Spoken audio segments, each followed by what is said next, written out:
네, 2026년 5월 26일 위성정보학개론 11주 1차 시 수업을 시작하겠습니다. 질의응답에 대해서 먼저 얘기를 해볼게요. 지난 시간 퀴즈는 그 USGS 익스플로러에서 위성 영상을 실제로 다운받아 보라고 했었죠. 그래서 많은 학생들이 굉장히 다양한 위성 영상을 직접 다운을 받은 것을 확인을 하셨고, 뭐 본인의 고등학교 모교라든지 아니면 고향이라든지 아니면 가고 싶은 외국 도시라든지 다양한 지역에 있어서 많은 위성 영상을 직접 다운받은 것을 확인을 할 수 있었어요. 그래서 그와 관련된 질문들이 몇 개 있었는데 그 중에 첫 번째는 요거예요. 위성 영상에서 구름의 양이 달라지는지요? 이런 질문이었는데 이건 당연히 달라지겠죠. 그죠? 위성 영상이라는 거는 특정 시간에 그 지역을 촬영한 거잖아요. 근데 그 시간에 구름이 하늘에 많이 있으면은 많이 있겠고, 또 어떤 시간에 촬영했을 때는 구름이 많지 않은 시기였다면 또 구름이 많지 않은 그런 영상이겠죠. 일단 구름이 보인다는 얘기는 이게 그 수동형 센서, 광학 센서인 것을 우리가 유출을 할 수 있겠고, 능동형 센서, 즉 사 같은 센서로 취득된 영상은 구름이 많든 적든 크게 영상 퀄리티에는 상관이 없겠죠. 하지만 광학 영상 혹은 수동형 센서 같은 경우에는 센서 취득 당시에 영상 취득 당시에 기상 환경에 따라서 구름의 양이 당연히 달라지게 보입니다. 네, 이거 당연히 예스이고요. 두 번째 질문은 이제 랜센 영상을 다운을 받아보려고 했던 것 같아요. 질문한 학생이. 근데 이제 프리뷰, 썸네일처럼 영상 여러 개를 확인할 수가 있는데 그 중에 퀄리티 프리뷰 이미지라는 게 같이 있는 것을 아마 다른 학생들도 확인을 해보셨을 거예요. 그래서 이 퀄리티 프리뷰 이미지가 무엇인가요? 라는 질문이었습니다. 네, 요거는 이제 좋은 질문이고, 그래서 이렇게 모르는 거는 한번 이렇게 직접 구글에 검색을 해보면 좋겠죠. 그래서 저도 한번 해봤어요. 랜셋의 퀄리티 프리뷰 이미지가 무엇인가? 그래서 구글에 가서 퀄리티 프리뷰 이미지, 퀄리티 프리뷰 이미지 이렇게 치고 검색을 누르면 뭐 여러 가지가 있는데 그냥 가장 먼저 있는 USGS 이렇게 써 있는 거 보니까 음, 아마 관련돼 있는 것 같아요. 그래서 이걸 한번 클릭을 해볼게요. 그래서 랜셋 룩 이미지라고 해서 뭐 영어로 쭉쭉 나와 있고 보다 보니까 요렇게 세 개의 영상을 프리뷰로 볼 수 있는 것을 아마 여러분들이 확인을 했었을 거예요. 만약 랜셋을 다운을 받은 학생이라면. 그래서 가장 먼저 있는 요 왼쪽 사진은 내추럴 컬러 이미지. 즉 우리가 눈으로 보는 것과 똑같은 색깔을 RGB 디스플레이를 해준 그런 영상이 되겠죠. 이거 어렵지 않을 거고 가운데는 랜셋의 서머 이미지라고 하네요. 서머 이미지가 뭐죠? 열적의 이미지. 그래서 온도와 관련된 밴드 이미지가 되겠죠. 그래서 온도가 높은 지역은 밝게, 온도가 낮은 지역은 어둡게 표현이 되고 마지막으로 질문한 게 이 퀄리티 이미지 요건데 요게 뭔지를 물어봤었죠. 봤더니 검은색으로 된 화소들도 있고 뭐 하늘색으로 된 것도 있고 노란색으로도 된 것도 있어요. 이게 뭘 뜻하는 건가 봤더니 랜셋의 퀄리티 이미지 어쩌고 8비트고 여기서 표현하는 색깔이 이렇게 여러 가지가 나올 수 있다는 게 나와 있고요. 그리고 각각의 색깔이 뭘 의미하는지를 써져 있어요. 그래서 예를 들어서 검은색으로 표현된 거는 특별히 어, 인식을 하지 않은 그냥 일반적인 화소를 이제 검은색으로 표현했다는 걸 알 수 있고요. 첫 번째는 랜셋 8, 두 번째는 랜셋 7, 그리고 랜셋 4와 5호, 그리고 여기 세 번째 컬럼은 랜셋 1호와 5호에 대한 각각의 설명이에요. 그래서 다시 얘기하면 검은색은 그냥 특별히 식별되지 않은 일반적인 화소를 의미하고요. 이 주황색으로 표시되어 있는 거는 드랍드 픽셀이라고 하면은 뭐 약간의 그런 에러를 표현하는 픽셀일 것 같아요. 그리고 빨간색으로 표현한 거는 이제 방사적으로 좀 문제가 있는 그런 화소들을 빨간색으로 표현을 했고요. 하얀색으로 표현된 화소는 구름을 의미합니다. 네, 직관적으로 알 수 있겠죠. 하얀색으로 표시된 지역은 구름이고, 그 다음부터 요 파란색으로 표현되는 거는 요 랜셋 1호에서 5호 MSS 센서에서는 파란색으로는 표현을 안 했는데, 랜셋 4, 5TM과 ETM 플러스, 그리고 랜셋 8에서는 파란색으로 표현한 게 구름의 그림자. 구름이 있으면 구름 그림자가 있겠죠, 주변에. 그래서 구름 그림자를 파란색으로 표현을 했고, 이거 무슨 색이라고, 시안이라고 하는데, 하늘색이라고 표현해야 되나요? 하늘색은, 스노우 아이스.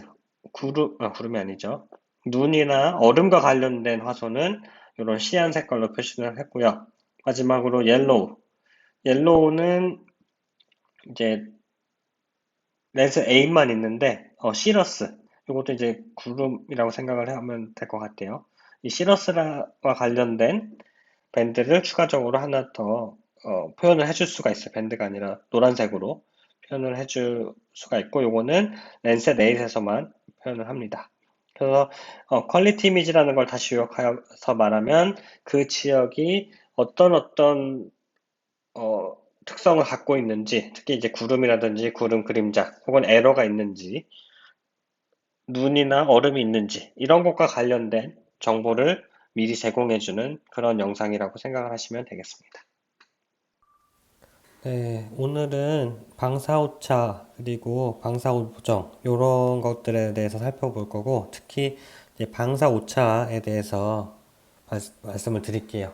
왜 방사적인 오차가 발생할 수밖에 없는지, 원격 탐사 시스템에서 어떠한 방사 오차들이 있는지 그거에 대해서 초점을 맞춰서 말씀을 드릴 거고, 그래서 오늘은 11주 1차 시 방사 오차에 대해서 배우고, 그 다음 시간에는 방사 오차 플러스 이러한 방사 오차를 어떻게 보정하는지, 즉 방사 보정에 대해서 배울 거고요. 그 다음 주에는 기아 오차에 대해서, 그리고 기아 오차를 어떻게 보정하는지, 즉 기아 보정에 대해서 배우도록 하겠습니다. 거기까지가 12주차까지 우리 계획이고요. 13주, 14주차는 현재 써있기로는 그 범지구 위성 항법 시스템, GPS, 우리가 흔히 GPS라고 알고 있는, 더 정확하게는 GNSS에 대해서 배울 계획인데, 아직까지 고민 중이에요.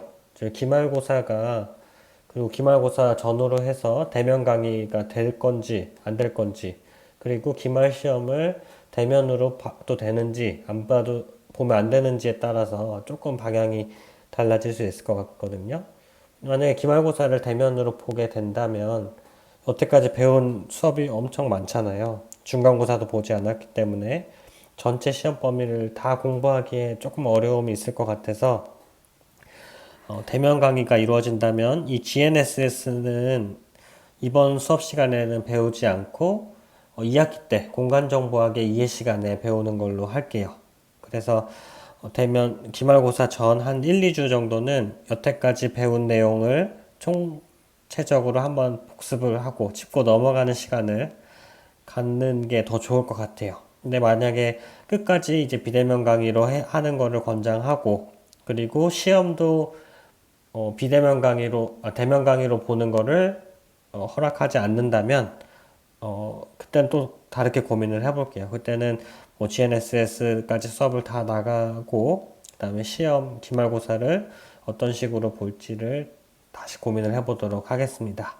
어쨌든 지금 여러 가지로 고민도 많고, 또 학교 차원에서 어떻게 진행을 할지가 명확하게 결정이 되면, 그거에 따라서 제가 바로 여러분께 수업도 어떻게 진행할지를 말씀을 드리도록 하겠습니다.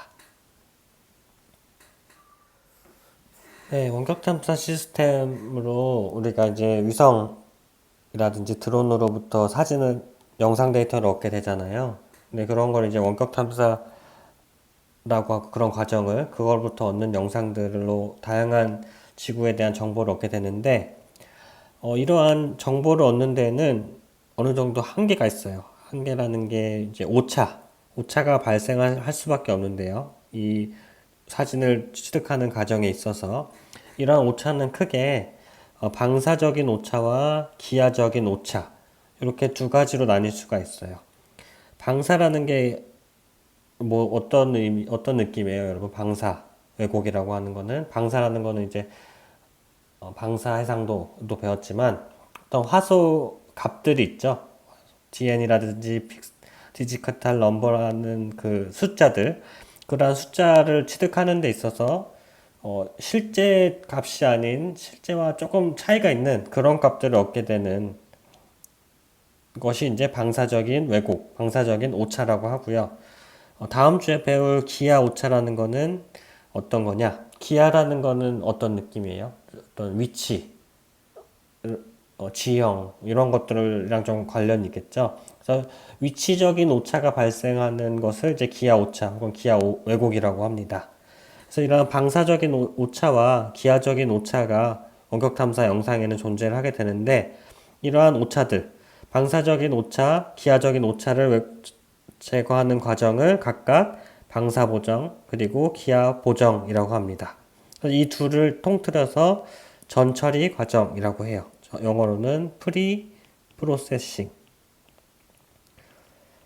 프로세싱이라는 건 어떤 걸 처리한다는 얘기죠. 어떤 걸 처리하기 전, 본격적으로 이 영상을 가지고 어떤 분석을 하기에 앞서서 수행이 되어야 할 과정. 이것을 프리 프로세싱, 전 처리 과정이라고 하고, 이 전 처리 과정은 크게 방사 왜곡을 제거하는 방사 보정과 기하적인 왜곡을 제거하는 기하 보정으로 나뉠 수가 있습니다. 이번 주에는 방사 보정에 초점을 맞춰서 즉 화소값에 발생할 수 있는 오차들을 에는 어떤 것들이 있고 그것을 보정하는 방법들에 대해서 배우겠습니다. 방사 오차든 기하 오차든 일단 그 둘은 크게 내부 오차와 외부 오차로 나눌 수가 있는데요. 내부 오차라는 거는 원격 탐사 시스템 자체에서 발생하는 오차고요. 외부 오차라는 시공간적으로 변하는 자연의 특성에 의해 발생하는 것을 외부 오차라고 합니다. 방사 오차에 초점을 맞춘다면 방사 오차에서 내부 오차라는 것은 원격 탐사 센서 자체에서 발생할 수 있는 어떤 왜곡, 예를 들어서 피스크 브룸 방식이나 푸시 브룸 방식으로 데이터를 취득했을 때 그러한 방식으로 데이터를 취득함으로써 발생하게 되는 오차들이 이제 내부 오차가 되겠고, 외부 오차는 뭐 구름, 날씨 혹은 다양한 뭐 대기를 통과하면서 발생하게 되는 어떤 전자기파의 현상, 그런 것들로 인해 발생하는 오차들을 외부 오차라고 합니다. 그래서 외부 오차라는 거는 요 밑에 있는 그림은 예전에 한번 봤었죠. 예전에 한번 봤었는데 우리가 태양으로부터 전자기파가 발사가 돼서 방출이 돼서 지표면에 맞기까지 굉장히 많은 단계가 있었다고 했죠. 태양으로부터 복사가 되고 진공을 통해서 대기권에 들어와서 대기와 상호작용을 하고 대기를 뚫고 와서 우리가 관심 있는 지표면에 만난 다음에 다시 대기를 뚫고 와서 센서에 도달하는 이러한 과정을 거치면서 굉장히 많은 오차가 포함이 될 수 있다라고 얘기를 했었죠. 네, 그래서 예전에 한번 봤었죠. 원격 탐사에서 데이터 취득 원리 요거에 대해서 한번 얘기를 했었었죠. 그래서 어떤 것들이 있었냐면 제가 그림을 그렸잖아요. 유일하게 잘 그리는 그림이라고. 그래서 한 번 더 그려볼게요. 에너지원이 항상 있다고 했었죠. 에너지원. 소스 오브 에너지가 있고 에너지원에서 전자기파가 방출이 돼서 우리가 관심이 있는 관심 지역에 맞고 반사돼서 센서에 돌아와서 이 센서에 돌아오는 전자기파 에너지를 가지고 우리 영상을 만든다고 했었죠. 그래서 에너지원과 관심지역과 센서 그리고 이런 전달 경로 이렇게 네 가지가 전자기파를 매개로 서로 상호작용을 하면서 영상이 취득된다고 했었는데 요건 아주 이상적인 케이스라고 얘기를 했어요. 그죠? 어떠한 에러도 없이 그냥 전자기파가 내가 관심 지역에 맞고 돌아가서 센서로 도달해서 그 관심 지역에 있는 위치에 대한 방사값들이 이렇게 잘 기록이 되는 아주 이상적인 경우라고 했었죠. 하지만 현실은 이렇게 이상적이지 않다. 그걸 대표하는 가장 큰 예가 여기 가운데 뭐가 있죠? 대기. 그렇죠? 대기가 있고 또 지표면에서도 굉장히 많은 어떤 오차를 포함하게 만드는 요인들이 있어요. 그래서 예를 들면 색깔을 다른 걸로 해볼게요. 예를 들면은 일단 우주에서 대기로 들어가면서 전자기파가 이렇게 조금 휘어지는 굴절도 발생할 수 있고 대기권으로 들어가면서 굴절도 발생할 수 있지만 뭐 구름이라든지 수증기라든지 먼지를 맞고도 굴절이 될 수도 있어요. 이러한 굴절이 발생할 수가 있고요. 먼지를 그린 김에 먼지에 맞고 주변으로 막 퍼지는 이걸 이제 산란, 영어로는 스캐터링이라고 하는데 산란이 발생을 할 수도 있고요. 그리고 대기 중이나 이런 구름의 흡수가 될 수도 있고 구름 우리가 관심 있는 게 구름이 아닌데 구름에 맞고 튀겨 반사돼서 센서에 들어올 수도 있죠. 반사. 반면에 뭐 굴절이 적당히 돼서 관심 지역이 아닌 비관심 지역에서 맞고도 또 센서에 들어오게 되는 양도 있을 거예요. 그렇죠? 그래서 우리가 관심 있는 관심 있는 반사된 양과 관심이 없는 지역에서 반사된 양, 요 두 양이 합쳐져서 영상에 들어오기 때문에 요게 오차와 관련된 어떤 에너지 양이 되겠고, 요게 진짜 내가 관심 있는 지역으로부터 나온 어떤 에너지, 반사된 에너지 양이 되겠죠. 그래서 요 오차 때문에 실제 영상에서 보여야 될 화소와는 조금 다른 그러한 방사적인 화소값 특성을 보이게 됩니다.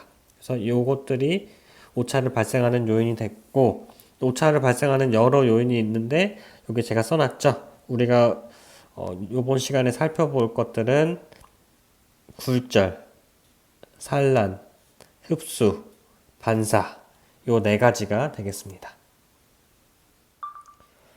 네, 방사 오차를 발생하게 하는 여러 요인 중에 첫 번째 바로 굴절에 대해서 얘기를 해보겠습니다. 뭐 굴절이나 산란이나 반사나 흡수나 우리가 아예 처음 듣는 그런 생소한 개념은 아니죠. 우리 중고등학교 때 아마 많이 과학 시간에 무슨 과학식 어떤 과학 시간인가요? 생물은 아닐 거고 지구과학, 물리 이런 데서 배웠을 텐데 기억이 잘 안 납니다. 저는 어쨌든 그런 개념들이라서 어렵게 생각하지 않아도 되고요. 그냥 쑥 넘어가도 될 것 같습니다. 그중에 이제 굴절은 뭐냐? 하나의 매질로부터 다른 밀도를 갖는 매질 안으로 들어가면서 빛이 휘어지는 현상을 굴절이라고 하죠. 그 모든 매질마다는 그 물질 특유의 굴절 계수라는 게 있어요. 그래서 뭐 물은 굴절 계수가 얼마고, 대기는 얼마고, 이게 굴절 계수가 있어서, 여기서는 자세히까지는 안 하겠지만, 그 굴절 계수를 알고 있으면은 결과적으로 스넬의 법칙이라는 걸 통해서 요 입사각과 반사각의 크기를 유추할 수 있죠. 그 얘기는 어느 정도 굴절이 되느냐, 1번 매질에서 2번 매질로 가면서 어느 정도 굴절이 되느냐가 계산이 됩니다. 즉, 굴절이라는 거는 오차를 발생시키는 원인이 되겠죠. 굴절이 일어난다는 얘기는 실제 내가 원하는 위치가 아닌 다른 위치에서 반사되어 나온 에너지가 전자기파가 센서로 들어올 확률이 있기 때문에 그래서 굴절로 인한 심한 오차가 발생을 할 수 있지만 이러한 스넬의 법칙을 이용하면 보정이 가능한 그런 에러가 이제 굴절에 의한 에러입니다. 굴절이 그 방사의 오차를 발생을 시킬 수가 있고요. 두 번째는 산란이에요. 산란은 이제 스캐터링이라고 하는데 얘는 굴절과는 다르게 방향을 예측할 수가 없어요. 그냥 요 세 개의 그림이 있지만 요 색의 그림처럼 알 수 없는 방향으로 여러 방향으로 자기 멋대로 튀어나 발생하는 그런 현상이기 때문에 얘는 보정이 어려워요. 그래서 세 가지가 있어요. 대기의 입자에 의해서 발생하는 게 산란인데 방향을 예측할 수 없는 그런 특징인데 크게 레일리 산란, 미산란, 그리고 비선택적 산란. 얘는 영어로 하면 non-selective. 뭐 선택이 어려운. 그래서 그거를 뭐 비선택적 산란이라고 했네요. 이 레일리 산란이나 미산란, 비선택적 산란을 구분하는 기준은 이러한 산란을 일으키는 입자, 요 입자의 크기에 따라서 입자의 크기가 작냐, 뭐 좀 크냐에 따라서 요 세 가지로 나뉠 수가 있습니다. 우선 레일리 산란은 여기가 써 있지만 우리가 사용하는 어떤 파장에 비해서 전자기파의 파장에 비해서 입자의 크기가 아주 작은 입자의 크기가 아주 작을 때 발생하는 산란이 레일리 산란입니다. 그래서 여기 써 있죠. 입사된 전자기폭 사이 파장에 비례 유효 지름, 대기 입자의 지름이 매우 작은 경우에 발생하는 게 레일리 산란이 되고요. 이 레일리 산란은 하늘이 파랗게 보이는 이유가 되기도 합니다. 그래서 우리 RGB, 우리 눈으로 볼 수 있는 건 이제 RGB밖에 없죠. 레드, 그린, 블루 이렇게 세 가지밖에 없는데 블루에서 그린으로 갈수록 파장의 길이가 길어지죠. 그쵸?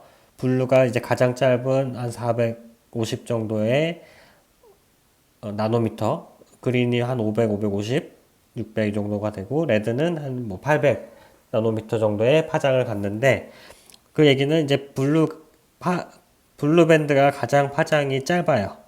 그래서 눈으로 보이는 것 중에 가장 파장이 짧기 때문에 그 입자 크기, 아주 작은 입자 크기에 의해서 산란이 되는데 그 중에서 이제 BGR 중에서 가장 짧은 블루에서 이제 맞고 산란이 되는 현상이 이제 눈으로 더 잘 보이는 거죠. 그래서 파란색 파장에서 이제 산란이 되기 때문에 산란되면서 이제 우리 눈에 보이게 되는 거죠. 파란색이. 그래서 하늘이 푸르게 보이는 원인이 이 레일리 산란, 아주 작은 입자 때문에 발생하게 됩니다.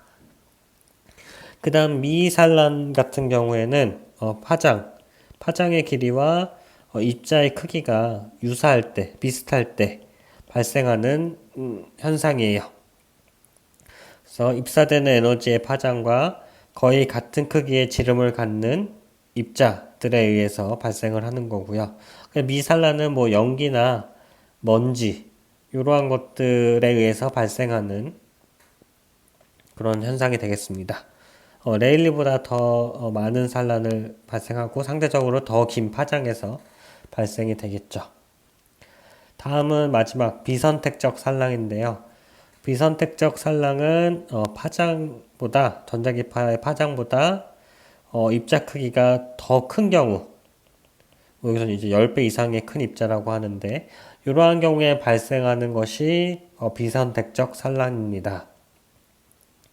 그래서 수증기가 이제 물이죠. 물은 굉장히 큰 입자를 갖고 있기 때문에 이 물에 의해서 발생하는 것들은 이제 비선택적 산란이라고 할 수 있어요. 구름이 하얀색으로 보이는 원인도 바로 비선택적 산란이 되는데 이 구름이 뭐로 이루어져 있죠, 여러분? 구름은 물로 이루어져 있잖아요. 그래서 굉장히 큰 입자에 맞고 여러 방향으로 산란이 돼서 발생을 하는 게 이제 비선택적 산란이에요. 근데 왜 하얀색으로 보이냐?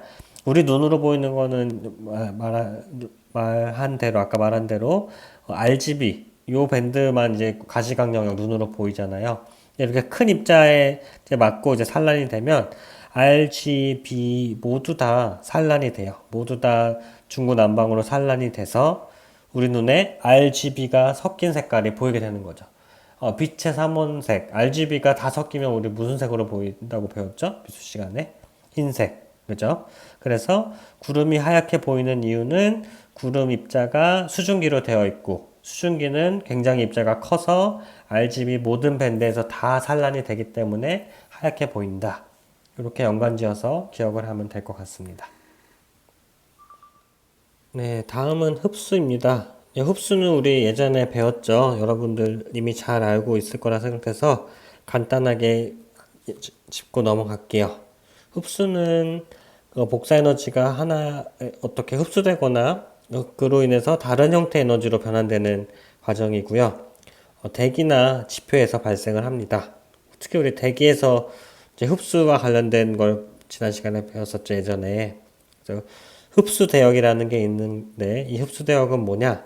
복사 에너지가 어떤 물질에 의해 흡수되는 전자기 스펙트럼에서의 주로 주 파장이나 주파수의 범위라고 했어요. 그쵸? 그래서 아래 그림을 보면은 검은색으로 표시된 부분이 아주 흡수가 잘 되는 그런 흡수 대역이라고 했었죠.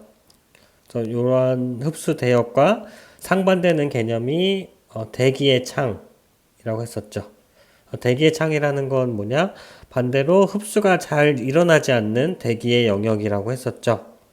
그래서 복사된 에너지를 효율적으로 전달할 수 있는 그런 영역이라고 했어요. 그래서 가시광 영역이나 NIR 영역, 그리고 요 뒤쪽 TIR 영역, 서멀 인프라레드 영역, 그리고 더 긴 쪽에 마이크로파 영역, 그런 영역을 대기의 창이라고 했었고, 그래서 대기에서 흡수가 잘 되지 않는 대기의 창의 그 부분의 파장 에너지를 잘 받아들이는 센서를 만들어야 된다고 했었죠. 그래서 대기의 창과 센서는 아주 긴밀한 관계가 있다고 했었죠. 대기의 창에 관련되어 있는 가시광역이나 NIR, 중적외, 열적외, 그리고 마이크로파와 관련된 지역에서 대부분의 위성 센서가 만들어지게 되는 거죠. 흡수가 되지 않아야 에너지를 잘 통과시켜서, 전자기파를 잘 통과시켜서 영상으로 만들 수 있기 때문이죠. 이게 흡수에 대한 내용이고, 마지막은 반사와 관련된 내용이에요. 사실 원격 탐사 시스템에서 가장 중요한 거는 반사예요, 반사. 그쵸? 원격 탐사 정의를 얘기할 때, 지표면에서 반사되어 나온 에너지를 가지고 영상을 만든다고 했잖아요. 그래서 이 반사라는 개념이 가장 중요합니다. 근데 이 반사는 우리가 관심 있는 지표면에서도 전자기파가 반사돼서 나오지만, 뭐 구름과 관련된, 그리고 관심이 없는 지역에서도 반사가 돼서 나오겠죠. 그래서 우리가 관심 있는 지표면이 아닌 다른 지역에서 반사돼서 센서로 들어오는 거는 이제 오차. 그런 걸로 인해서 이제 방사 오차가 발생을 하게 되겠죠. 그래서 반사와 관련된 개념은 크게 두 가지, 정반사와 난반사로 나눌 수가 있어요. 정반사라는 거는 말 그대로 입사각과 반사각이 유사한 어떤 잔잔한 수채라든지 거의 그러한 지역이 좀 이렇게 지형적으로 편탄한 게 아니라 그 파장대를 있는 그대로 방출시키도록 생성되어 있는 게 이제 정반사를 도출시키는 거고요. 난반사라는 것은 그거랑 반대로 지표면에 마이크로파 같이 긴 파장대는 이런 지표면에 기복이 있는 경우에는 어디로 튈지 모르는 난반사가 발생을 하게 되는 거고, 특정 파장대에 따라서 가시광 영역에서는 이제 흰색이 난반사를 일으켜서 더 센서로 들어오게 될 가능성이 높게 되는 거죠. 그래서 이러한 반사, 입사각과 방출각이 유사한 게 정반사, 그렇지 않고 어디로 튈지 모르는 다양한 방향으로 퍼져나가는 게 난반사라고 얘기를 할 수가 있겠습니다.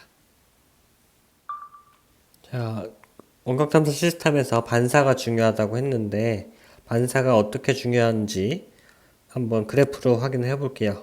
리플렉턴스라는 거는 이제 반사율이라는 표현이고, 어떤 대상 물질에 대해서 들어온 에너지량 대비 다시 방출되는 에너지량을 이제 반사율이라고 합니다.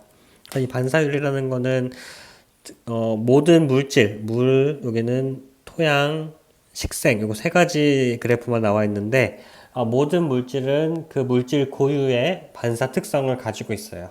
그렇기 때문에 우리 위성 영상 혹은 뭐 사진에서 이러한 물질들을 구분을 할 수가 있는 거죠. 그쵸? 높은 반사율을 가질수록 영상에서 급파 상태에서 밝게 표현이 되겠고, 낮은 반사율일수록 어둡게 표현이 되겠죠. 물 같은 경우에는 보면은 이제 가시광 영역을 지난 뭐 근적외나 중적외에서는 전부 다 대부분 다 흡수가 돼요. 그래서 물은 이런 NIR이나 미드 인프라레드에서는 굉장히 어둡게 표현이 되고요. 반면에 식생 같은 걸 보면은 특이한 부분이 요렇게 RGB에서는 좀 낮은 값을 갖다가 NIR로 넘어가는 순간 이렇게 굉장히 급격하게 반사율이 증가를 해요. 그래서 이제 NIR 밴드를 가지고 식생을 구분하는 데 굉장히 유용하게 사용이 될 수 있다고 했죠. NIR 밴드를 RGB의 레드 디스플레이에 넣고 출력을 하면 굉장히 식생과 관련된 게 빨갛게 보인다고 했었죠. 그러한 특성이 바로 이 식생의 반사 특성, 특히 NIR 밴드에서 높은 반사율을 보이는 그런 특성 때문에 발생을 하는 거고요.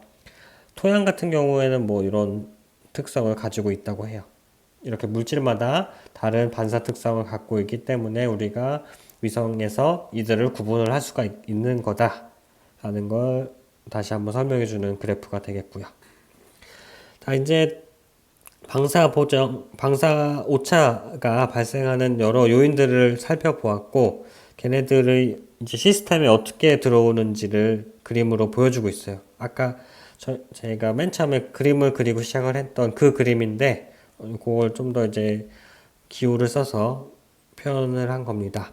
요 뭐 방사도, 레디언스라고 표현을 하는데, 이러한 용어까지는 이제 1학년 1학기 우리 수업에선 다루지 않을 거예요. 이건 2학년 2학기 수업에서 더 자세히 이러한 용어들과 좀 더 이제 복잡한 수식을 배울 건데, 오늘은 그냥 원격 탐사 시스템에 들어오는 반사가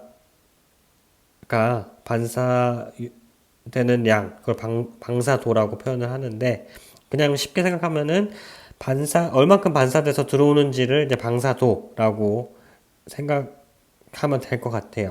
그래서 센서에 들어오는 총 반사된 에너지량이 LS라고 표현을 한다면, 이 LS는 뭐와 뭐의 합이냐? 내가 관심이 있는 지역, 즉 연구 지역에서 들어온 반사량 LT와 그 외에 어떤 다른 경로에서 취득된 반사량 LP, 패스의 P를 따서 LP, 요 두 개의 합을 우리가 센서에 들어오는 총 방사 에너지량이라고 표현을 할 수가 있습니다. 그래서 여기 다시 쓸 필요 없겠네요. 총 에너지량은 관심 있는 타겟에서 들어온 것과 관심이 없는 다른 경로로부터 들어온 양을 가지고 총 에너지량을 표현할 수가 있겠고요. 그래서 우리가 관심 있는 이 LT를 구하기 위해서는 이 LP를 제거해 주는 과정이 필요하겠죠. 이 LP를 그래서 우리는 방사 오차라고 하고, 이걸 제거하는 과정을 바로 방사 보정이라고 합니다. 이 방사 보정에 대한 내용은 다음 시간에 자세히 하도록 하겠습니다. 네, 오늘의 퀴즈입니다. 이제 퀴즈 때문에 좀 스트레스를 받고 신경을 쓰는 학생들이 많은 것 같아요. 지난 시간부터 이제 퀴즈 답이 있는 걸 냈고, 또 그거에 대한 이제 점수를 공개를 하면서 조금 이제 신경 쓰는 학생들이 많아진 것 같은데, 아무래도 학점과 관련이 있다 보니까. 제가 봤을 때 기말고사를 본다는 가정하에 퀴즈에서 한 뭐 2점, 3점 차이 나는 거는 크게 영향이 없다고 생각해도 될 것 같아요. 퀴즈를 조금 잘못 풀어서 점수가 좀 깎였다고 해서 학점에 크게 영향이 가지는 않을 거기 때문에 너무 퀴즈를 맞추지 못했다고 스트레스를 받고 걱정을 하고 그러지 않아도 될 것 같습니다. 퀴즈를 맞추고 못 맞추고 보다는 그 퀴즈를 통해서 여러분이 확실히 더 배우고 알게 되는 게 그 과정이 이제 퀴즈라고 생각을 하면 좋을 것 같아요. 그래서 너무 퀴즈를 맞추려고 또 잘 풀려고 고민을 하지 퀴즈에 대한 고민은 해야겠지만 걱정은 너무 하지 않아도 되고요. 여러분들 너무 신경 쓰다 보니까 저도 퀴즈를 어떤 걸 내야 될지가 좀 고민이 많이 되더라고요. 그래도 되게 조금 생각해 볼 만한 퀴즈를 전 냈으면 좋겠는데 그러면은 또 어려워하는 학생들도 있고 스트레스를 받는 학생들도 있을 것 같아서 이번 주는 고민하다가 그냥 이번 시간에 배운 것들 중에 하나를 복습해 보는 걸 이제 퀴즈로 내봤어요. 그래서 방사오차를 발생시키는 여러 요인 중에 산란을 배웠죠. 그래서 그 산란이 뭔지, 그리고 산란을 정의하는 이제 세 가지 산란 요소들이 있었죠. 그 세 가지 요소들에 대해서 각각을 아주 간단하게 비교 설명을 해주면 될 것 같아요. 그 세 가지를 구분하는 어떤 요인이 무엇인지, 그리고 각각의 세 가지 산란에 대한 특성이 무엇인지를 간단하게 작성을 해서 제출을 해주시면 됩니다. LMS에 하던 대로 LMS에 제출을 하면 되고요.